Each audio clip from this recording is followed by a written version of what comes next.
ஆச்சி மசாலா. எந்த சமையலும் ருசி தேடும் ரகசியம் 20 ரூபாய். ஹாலிடேஸ்னாலே அது நம்ம GT Holidays தான். GT Holidays, South India's #1 travel brand. You know you are special when you're with GT Holidays. Nakkheeran நேயர்களுக்கு வணக்கம். கடிதமே எழுத மாட்டேன், எதுனாலும் செயல் தான் அப்படின்னு வாக்குறுதி கொடுத்த முதலமைச்சர் நேற்று 2 கடிதங்களுக்கு மத்தியில் 100 நாட்களில் 1 லட்சம் கோடி அப்படிங்கிற ஒரு விழாவுக்கும் போயிட்டு வந்திருக்காரு. நாங்கள் வந்த 100 நாளில் 1 லட்சம் கோடி முதலீடுகளை ஈர்த்துட்டோம், இதெல்லாம் தவேக அரசோட சாதனைகள் அப்படின்னு முழுக்க விளம்பரங்கள். எனக்கு தெரிஞ்சு இந்த விழாவே ஒரு விளம்பரம் தான். ஏன்னா கடந்த சில நாட்களாக தமிழ்நாட்டுக்கு முதலீடுகள் தரேன்னு சொன்ன நிறுவனங்களும் சரி, ஏற்கனவே செயல்பட்டு இருந்த நிறுவனங்களும் சரி, வேறு மாநிலங்களுக்கு போயிட்டுருக்கு அப்படின்னு செய்திகள் பெரிதளவில் பேசப்பட்டுக்கிட்டே வந்துச்சு. அந்த ஒரு சமயத்தில் தான் இந்த நிகழ்வு நடந்திருக்கு. சரி, அவங்க 1 லட்சம் கோடி முதலீடுகளை ஈர்த்துட்டாங்களா, எல்லாமே புதுசா என்ன ஏது அப்படிங்கிறத தான் பார்க்க போகிறோம். நேற்று ஒரு பையன்கிட்ட பேசிக்கிட்டு இருந்தேன். அப்போ சொன்னேன், அண்ணா என்னென்ன சும்மா குறை சொல்லிக்கிட்டே இருக்கீங்க, நேற்று ஒரே நாளில் 100 லட்சம் கோடியை இழுத்துட்டார்ல அப்படின்னாரு. நான் அவர்கிட்ட அதுக்கு என்ன பதில் சொல்கிறேன்னு தெரில, இங்கே சொல்லலாம்னு நினைக்கிறேன். அது ஒரே நாளில் ஈர்த்த 1 லட்சம் கோடி இல்லை, 100 நாட்களில் ஈர்த்த 1 லட்சம் கோடி. அதாவது இதுக்கு முன்னாடி ஒரு 30,000 கோடி கிட்ட கரெக்டாக சொல்லணும்னா சொல்ல முடியாது. ஏன்னா அவங்க இன்னும் அதிகாரப்பூர்வமாக எந்த டீட்டெயிலும் கொடுக்கல. யாரோட ஒப்பந்தம் போட்டோம், அந்த MOU ஆர்டர்ஸோட காப்பி, இப்படி எதுவுமே இல்லை. ஆனால் நானும் எதையும் உறுதியெல்லாம் சொல்ல முடியாது. நான் சொல்கிறேன், அப்படியே ஒரு ஃப்ளோவில் போவோம். இந்த 1 லட்சம் கோடிங்கிறது 100 நாளில் வந்தது. கிட்டத்தட்ட ஒரு 30,000 கோடிங்கிறது இதுக்கு முன்னாடி நம்மளோட தொழில்துறை அமைச்சர் வெளிநாட்டுக்கு போனாங்க, நிறையா பேசுனதெல்லாம் நீங்கள் பார்த்துருப்பீங்க. அந்த பேச்சுக்கள் மூலியமாக இழுத்தது ஒரு 30,000 கோடி. நேற்று ஒரு நாளில் 97 ஒப்பந்தங்கள் மூலியமாக 67,000 கோடி கிட்ட ஒப்பந்தங்கள் போடப்பட்டிருக்கு. அதன் மூலியமாக 1 லட்சம் வேலை வாய்ப்புகள் வரும்னு சொல்லியிருக்காங்க. நம்ம முதல்வர் பேசுனதில் நிறையா ஃபேமஸான டைலாக்லாம் இருக்குது. அதில் ஒரு டைலாக் ஊராம் வீட்டு நெய்யில் உங்களுக்கு ஸ்வீட் செய்யாதீங்க, அதானே? அதுதான் நினைக்கிறேன்.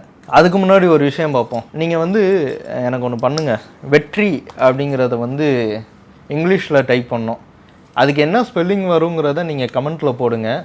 இங்கே என்ன போட்டிருக்காங்கன்னா VETTRI. அதுக்கே என்ன காரணங்கிறது எனக்கு தெரியலை. நகைச்சுவை சொல்லணுன்னா, அவரோட ஜோதிடர் பேரும் வெற்றிவேல். அண்மையில் அவருக்கு அரசு பொறுப்புகள்லாம் கொடுத்தாங்க. அவரோட பேர் வெற்றிவேல். ஒருவேளை அவர் சொல்லி அவர் பேரையே வச்சுக்கிட்டாங்களா, விஜய்ங்கிற பேருக்கான தமிழாக்கம் தான் வெற்றி அப்படிங்கிறதுக்காக வச்சாங்களா, இது எல்லாத்தையும் நீங்கள் அந்த வெற்றின்னு டைப் பண்ணும்போது கீழே காரணத்தோடு போடுங்க. நம்ம டீட்டெயில்ஸ்குள்ளே போயிடலாம். இந்த 97 ஒப்பந்தங்களில் 25 மட்டும்தான், கிட்டத்தட்ட 25. இனிமேல் எல்லாத்தையும் கிட்டத்தட்டன்னு தான் பேச போகிறேன். ஏன்னா அதிகாரப்பூர்வமாக எந்த அறிவிப்பும் வரல, வெளியீடும் வரலை. அதனால் நான் இப்படி தான் கிட்டத்தட்டன்னு தான் பேசுவேன். 25, கிட்டத்தட்ட 25 அது மட்டும்தான் புதுசு. அந்த மிச்ச 67ங்கிறது ஏற்கனவே இங்கே தொடர்ந்து முதலீடு பண்ணிட்டு வருஷம் தங்களோட கம்பெனிகளை விரிவாக்கம் பண்ணுறதுக்கோ இல்லை வேறு ஏதோ ஒரு வேலைகளுக்காகவோ தொடர்ந்து முதலீடு பண்ணிக்கிட்டே இருக்கவங்க தான். இதை விஜய் வந்தாலும் சரி, ஸ்டாலின் வந்தாலும் சரி, இதுக்கு முன்னாடி இந்த எடப்பாடி பழனிசாமி இருந்தாலும் சரி, அதுக்கு முன்னாடி இருந்த ஜெயலலிதா இருந்தாலும் சரி, அதுக்கு முன்னாடி இந்த கலைஞராக இருந்தாலும் சரி, அதுக்கு முன்னாடி இந்த எம்ஜிஆராக இருந்தாலும் சரி, அதுக்கும் முன்னாடி இந்த கலைஞராக இருந்தாலும் சரி, யாராக இருந்தாலும் இதை நடக்கத்தான் செய்யும். அப்படி நமக்கு தெரிஞ்ச அந்த 67 நிறுவனங்களில் ரொம்ப ஃபேமஸான நிறுவனங்களை மட்டும் நான் பார்க்கலான்னு நினைக்கிறேன். JK டயர்ஸ், நம்மளோட நிறைய விளம்பரங்களில் பார்த்துருப்போம், நம்மளும் தொடர்ந்து பயன்படுத்துகிற ஒரு டயர் வகைகள் கம்பெனிகளில் அதுவும் ஒன்று. JK டயர்ஸ் அவங்க விரிவாக்கத்துக்காக 5143 கோடி பண்ணியிருக்காங்க. இது இவங்க ஈர்த்த முதலீடுன்னு சொல்ல முடியாது. அவங்களோட விரிவாக்கம் ஏற்கனவே அவங்களோட கம்பெனி இங்கே இருக்குது, அதை விரிவுபடுத்துறதுக்காக பண்ணியிருக்காங்க. அதே மாதிரி டைம்லர் அப்படிங்கிற நிறுவனமும் 4000 கோடி விரிவாக்கம் பண்ணி தான். அப்புறம் லூகாஸ் TVS, அது ஒரு 2500 கோடி. லூகாஸ் TVS இங்கிலாந்தோட லூகாஸுங்கிற கம்பெனியும் இந்தியாவோட TVSங்கிற கம்பெனியும் அவங்களோட கம்பெனி ஆரம்பித்ததே சென்னை பாடியில் தான். அவங்களோட இப்போ இந்த ஒசூர் பக்கத்தில் ஏதோ ஒரு ஊரோட விரிவாக்க பணிகளுக்காக தான் இந்த 2000 கோடி 2500 கோடி. அதனால் லூகாஸ் பண்ணதெல்லாம் நம்ம இந்த முதலீடுல சேர்க்கலாமா என்ன எனக்கு தெரியல. இருந்தாலும் சொல்றேன், 1962 ஆரம்பிச்ச கம்பெனி, காமராஜர் காலத்துல இருந்தே இருக்கிற கம்பெனி தான் அது. அவங்களும் தொடர்ந்து முதலீடு செய்றாங்க, தொடர்ந்து விரிவாக்கம் பண்றாங்க. காலத்துக்கு ஏற்ற மாதிரி அதோட பண விகிதம் தான் மாறும். அதனால இதுவும் ஒரு பழைய கம்பெனியோட விரிவாக்க பணி தான். அடுத்து வந்து நம்ம எல்லாருக்கும் தெரிஞ்ச செயின்ட் கோபைன் கண்ணாடி கம்பெனி, அவங்களும் புதுசா இங்க நிறுவனம் தொடங்கலை, ஏற்கனவே தங்களோட விரிவாக்கத்தை தான் பண்றாங்க. அது இல்லாம எல்என்டி இருக்கு, இன்னும் நிறைய கம்பெனிகள் இருக்கு. இதுக்கெல்லாம் மேல பெரிய விஷயம் என்னன்னா, டைட்டன் கம்பெனியோட 1000 கோடியையும் தாம் பேர்ல எழுதுனது தான். ஏன்னா டைட்டன்கிற கம்பெனியே தமிழ்நாடு அரசும் டாடா கம்பெனியும் சேர்ந்து உருவாக்குனது தான். எம்ஜிஆர் ஆட்சி காலத்தில் இதற்கான முடிவுகள் வந்து இறுதி செய்யப்பட்டு அப்போவே உருவாக்கப்பட்டது தான் இந்த டைட்டன் கம்பெனி. இப்போவும் தமிழ்நாடு அரசுக்கு டைட்டன் கம்பெனியில் 27.88% ஷேர் இருக்குது. அப்படிப்பட்ட டைட்டன் கம்பெனியோட ஷேரையே தாம் பேரில் எழுதிக்கிட்டாங்க. இப்படியாக இந்த 1,00,000 கோடி 67,452 கோடியில் நிறைய கிட்டத்தட்ட ஒரு 75% கிட்ட பழைய முதலீடுகள் தான். அவங்க வழக்கமாக பண்ணுற விஷயம் தான், அதை தாண்டி அதில் ஒன்றும் பெரிய விஷயம்லாம் இல்லை. இந்த 25 கம்பெனிகளில் ஒரு மிகப்பெரிய கம்பெனி கிட்டத்தட்ட 1,00,000 கோடியில் 10%, 10,000 கோடி ஒரே கம்பெனி இன்வெஸ்ட் பண்ணியிருக்காங்க. அவங்க பேர் என்னன்னா light house green private limited. பெரிய நிறுவனம், திருவள்ளூர் கிட்ட தான் ஒரு அப்பார்ட்மெண்ட்டில் இருக்கு. நம்ம கணக்குப்படி அங்கே ஒரு 2 பேர் தான் இருக்காங்க, 2 பேருமே டைரக்டர்ஸ். ஒரு நிறுவனம் 10,000 கோடி முதலீடு பண்ணுதுன்னா அதோட முதல் எவ்வளவா இருக்கணும்? கிட்டத்தட்ட ஒரு 1,00,000 கோடி இருந்தால் தான் ஒரு 10,000 கோடி வந்து புதுசாக முதலீடு பண்ணலாம், ஒரு ட்ரை பண்ணலாம் அப்படின்னு பண்ணலாம். ஆனால் இந்த கம்பெனியோட கேபிட்டல் வந்து வெறும் 1,00,000 ரூபா. 1,00,000 கோடியெல்லாம் இல்லை, வெறும் 1,00,000 ரூபா. அவங்க எப்போ ஆரம்பிச்சிருக்காங்கன்னு பார்த்தா 2026 பிப்ரவரியில், 4 மாதத்துக்கு முன்னாடி 1,00,000 ரூபா முதலீட்டோட ஆரம்பித்த light house green private limited company எப்படி ஒரு 10,000 கோடி முதலீடு பண்ணோம்? இதுக்கு வந்து ஒரு சில வழிகள்லாம் இருக்கு. ஒன்று வந்து கடை வாங்கி பண்ணுவேன், நான் வந்து பேங்க்ல கடை வாங்கி இன்வெஸ்ட் பண்ணுவேன். சரி, 10,000 கோடி கடை வாங்குவேன் அப்படின்னா அதுக்கு எவ்வளவு இருக்கணும்? மினிமம் அவங்களோட கேபிட்டல் வந்து 3,000 கோடியாவது இருக்கணும். அதுவும் இல்லை. இல்லாட்டினா இன்னொரு வழி இருக்கு. நான் வந்து இந்த கம்பெனி பேர்ல 10,000 கோடி இன்வெஸ்ட் பண்றேன்னு சொல்லி தூத்துக்குடி கிட்டன்னு நினைக்கிறேன் அந்த இடம், அந்த இடத்தெல்லாம் கையகப்படுத்தி அதை வந்து நிறுவனத்தின் பேரில் மாற்றி நான் வந்து ஒரு பெரும் நிறுவனத்துக்கு அதை வித்தரலாம். அம்பானி, அதானி போன்ற நிறுவனங்களுக்கு வித்துட்டேன்னு அவங்க வந்து இன்வெஸ்ட் பண்ணுவாங்க. சரி, 10,000 கோடி டேலி ஆயிரும். அப்படி பண்ணலாம். அப்படியும் இல்லை அப்படின்னா அதோட தாய் நிறுவனங்கள்லேருந்து வாங்கலாம். அதாவது ஒரு கம்பெனி இருக்குன்னா அதோட தாய் நிறுவனம், இப்போ கூகுள்னா அல்ஃபபெட் இருக்குது.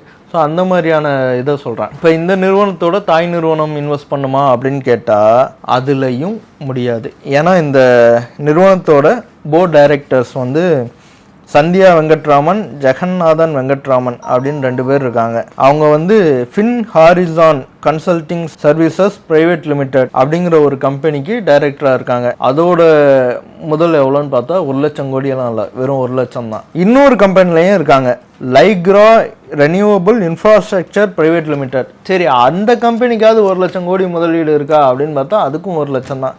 ஆக மொத்தம் 2 டைரக்டர்ஸ் 3,00,000 ரூபா மதிப்புள்ள 3 கம்பெனியை வச்சு 10,000 கோடிக்கு இன்வெஸ்ட் பண்ண போகிறாங்க. அது எப்படிங்கிறது அவங்களுக்கு தான் தெரியும். தொழில்துறை அமைச்சர் வந்து இதை என்னன்னு கொஞ்சம் கவனத்தில் எடுத்து, பத்திரிகையாளர்களை தான் உள்ள விடலை, அட்லீஸ்ட் நீங்களாவது தகவலை தருவீங்கன்னு பார்த்தா அதையும் தர மாட்டீங்க. இந்த தகவலை மட்டும் கொஞ்சம் சொல்லுங்கள். இந்த light house green private limited அந்த கம்பெனி எப்படி 10,000 கோடியை பண்ணும்போது மட்டும் கொஞ்சம் சொன்னீங்கன்னா நல்லா இருக்கும்னு நினைக்கிறேன். இங்கே தான் நம்ம இன்னொரு விஷயத்தையும் கவனிக்கணும். அதாவது ஏர்டெல் நிறுவனமும் முதலீடை வந்து பண்ணுறேன்னு சொல்லியிருக்காங்க. ஏர்டெல் நெக்ஸ்ட்ரா டேட்டா, அதுவும் டேட்டா சென்டர் சம்மந்தப்பட்ட விஷயந்தான். டேட்டா சென்டர்ஸில் தான் இன்வெஸ்ட் பண்ண போகிறாங்க. அவங்க எவ்வளோ பண்ண போகிறாங்கன்னா 1417 கோடி. அதாவது இந்த ஒரு படம் இருக்கும், சரத்குமாரும் வடிவேலும் நடிச்சிருப்பாங்க. அதில் ஒரு ஜோக் வரும், ராகவா அவன் உண்மையான மாஸ்டர், அவனே ஒரு பிளாக் பெல்ட்டு தான் போட்டிருக்கான், நீ எதுக்கு 4 பிளாக் பெல்ட் போட்டிருக்க, நீ புரோட்டா மாஸ்டருங்கிறது எனக்கு மட்டும்தான்டா தெரியுன்ற மாதிரி வடிவேல் சொல்லுவார். அது மாதிரி தான் ஏர்டெல் நிறுவனமே 1400 கோடி தான் இன்வெஸ்ட் பண்ண போகுது. ஆனால் இந்த ஸ்டார்ட் அப் நிறுவனம் வெறும் 3,00,000 ரூபா முதல் வச்சிருக்க நிறுவனம் 10,000 கோடி இன்வெஸ்ட் பண்ண போகுது. இதெல்லாம் என்ன கணக்கில் வரும்னு எனக்கே தெரியலை. நீங்கள் வேணால் கமெண்ட் பண்ணுங்கள், இது எப்படி வரும், இந்த 10,000 கோடி எப்படி உள்ளே வரப்போகுதுங்கிறத கமெண்ட் பண்ணுங்கள். இப்படி இந்த 1,00,000 கோடி முதலீடுகளுக்கு பின்னாடி மிகப்பெரிய மாயைகள்லாம் இருக்குது, விளம்பரங்கள் இருக்குது. முதல்வர் பாணியில் சொல்லணுன்னா இதுக்கு பின்னாடி விஷயங்கள்லாம் இருக்குது. ஸோ வந்து இதெல்லாம் என்ன ஏது அப்படிங்கிறத உங்களுக்கு தெரிஞ்ச விஷயங்களை கமெண்ட் பண்ணுங்கள். தொடர்ந்து நம்ம பேசுவோம். நன்றி. நக்கீரன் டிவிக்கு சப்ஸ்கிரைப் செய்யுங்கள். உங்கள் ஆதரவே எங்கள் பலம். ஆசிரியர்களுக்கு நண்பனாகவும் மாணவர்களுக்கு ஆசானாகவும் திகழும் தேர்வு வழிகாட்டி. ஒவ்வொரு பாடத்திற்கும் அனுபவமிக்க ஆசிரியர்களின் துல்லியமான தெளிவான விடைகள். CNC இருக்கு, தேர்வு பயம் எதற்கு? இது தீரன் பப்ளிஷிங் ஹவுஸ் விற்பனை வெளியீடு.